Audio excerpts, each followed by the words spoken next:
As a couple, they were self-sufficient. As individuals, Mom was not. Pop is borderline.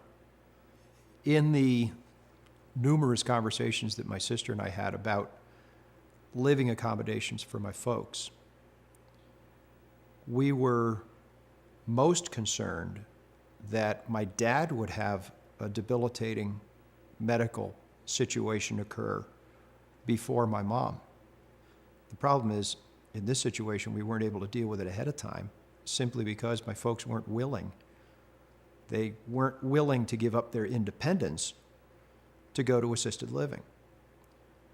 And we agreed that the worst thing that we could do as a family would be to damage the family dynamics by trying to force them into something that they weren't ready to accept.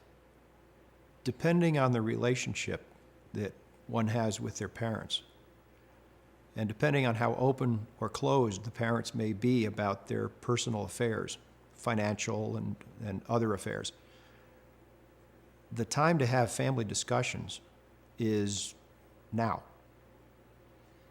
Even if your parents are in their 50s or 60s, it's not inappropriate to ask, what plans have you made for the future? As they age, and I was fortunate because my folks were very sharp. Mom was sharp right up till the end.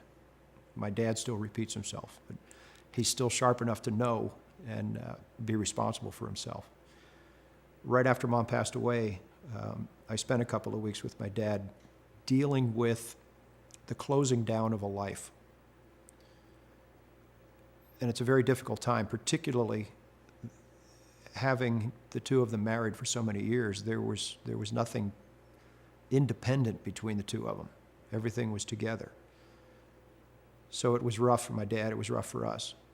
But there were a lot of things that had to be dealt with, including the bank, investments, the broker, insurance policies, Department of Motor Vehicles. All of these things have to be dealt with immediately after the passing of your mate.